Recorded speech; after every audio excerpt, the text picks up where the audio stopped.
Today we're diving into the story of a man whose life started as an orphan in the Arabian desert and, well, ended up shaping the entire course of history. Using our sources as a guide, we're going to piece together the narrative of the Prophet of Islam, Muhammad, and try to understand how his life story continues to influence more than 1 billion people today. So right out of the gate, the sources make something crystal clear. Muhammad's life isn't just documented as history. It's presented as a perfect example.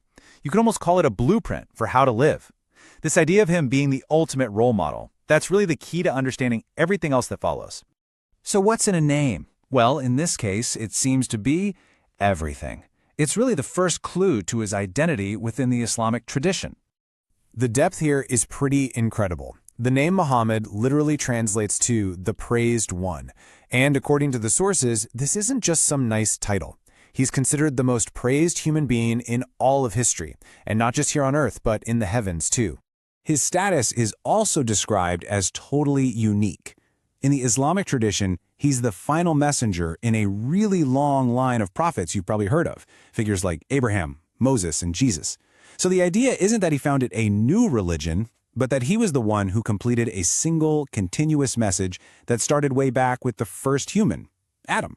But long before any of this, before the revelations and the leadership, he was known for something way more fundamental: his character. And that reputation, it started really, really early on. You know, his early life was marked by some incredible hardship. Born in Mecca, and then he loses both of his parents before he's even 7 years old. First his father, then his mother. This experience of being an orphan, being passed from his grandfather to his uncle, is said to be what forged his deep, deep sense of compassion for the poor and vulnerable later in his life. Okay, this is a really crucial point. Decades, we're talking decades before his mission even began, the people of Mecca, friends and, get this, his future foes alike, gave him the title Al-Amin, which means the trustworthy one. His reputation for honesty was so solid that people would entrust him with their most valuable belongings for safekeeping. And here we see that character in action. There was this huge dispute brewing over who would get the honor of placing the sacred black stone in the Kaaba. It was getting so heated that the tribes were on the brink of war. But then they agreed, okay, the next guy who walks in gets to decide. And who walks in? Al-Amin. And he comes up with this brilliantly simple solution that honors everyone. It was just a perfect display of his wisdom and his knack for uniting people. And all of this leads us to the pivotal moment, the event that wouldn't just change his life, but, well, would ultimately change the world. So as he got older, Muhammad developed this habit of retreating to a small cave on a mountain called Seerah, just outside Mecca. He'd spent nights there, meditating, just really troubled by all the social injustice and idol worship he saw in the city around him. It was right here, in this cave, at age 40, that the sources say the angel Gabriel appeared to him. The command was simple but powerful: read. These were the very first verses of what would eventually become the Qur'an, and it was the start of a mission that would last for the next 23 years. You can really split his mission into 2 completely different phases. For 13 long years in Mecca, he and his handful of followers faced intense persecution. I mean, his message, worship one God, treat everyone fairly, it directly threatened the powerful elite of the city. That hardship eventually led to the Great Migration, the Hijrah, to the city of Medina. And that's where the script flips, and the focus shifts to building a whole new kind of community from the ground up.